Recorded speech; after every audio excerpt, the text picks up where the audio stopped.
priorities. This will ensure national ownership and leadership of the development processes, as well as the sustainability of development projects and programs. This, Mr. President, is what we are experiencing in Zimbabwe. My country is an unflinching advocate for the respect of the sovereignty and independence of countries. We therefore strongly defend and respect the right of each country to take decisions in exercising its sovereign rights. We cannot, however, remain silent when those decisions impact or have the potential to negatively affect our own welfare. And on this, may I say, some of us were embarrassed, if not frightened, but what appeared to be the return of the biblical giant called Goliath.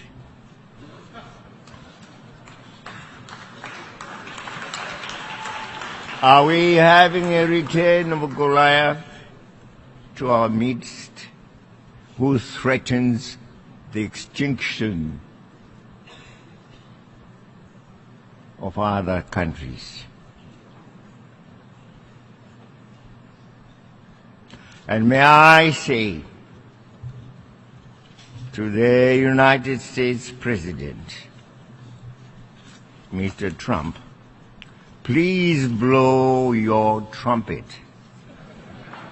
Blow your trumpet in a musical way towards the values of unity, peace, cooperation, togetherness, dialogue, which we have always stood for and which are well written in our very sacred document, the Charter of the United Nations.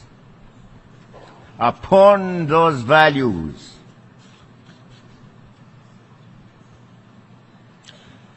each nation can build its greatness, including the United States. And it's the greatness in recognizing those values: unity, peace, cooperation, dialogue, togetherness, that we would want to be guided by the United States and not by the promise of our damnation. Damnation we shall always resist, no matter whence it comes. We have resisted it when it was in the form of imperialism, as we fought for our own independence, our own culture, our own sovereignty to be masters of our own destiny. That's why we call ourselves free today. It is because the monster of imperialism was defeated by us.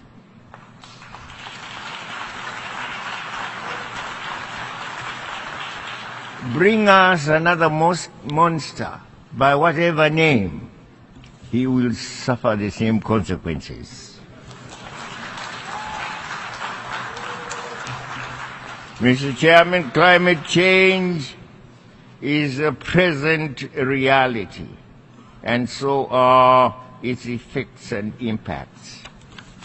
Climate change is global. We cannot remain silent when a major economic power in the world, or any other state for that matter, decides to abandon the Paris Climate Change Agreement. And that's the United States, the great United States, Mr. Trump's United States.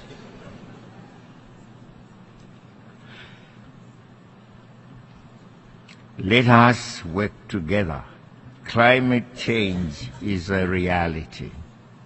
It is vital that we all play our part in keeping with the provisions of the United Nations Framework Convention on Climate Change in order to halt the inexorable march towards the destruction of that upon which our own existence depends.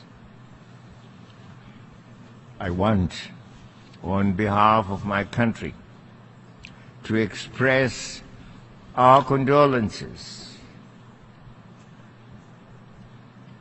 Puerto Rico, as well as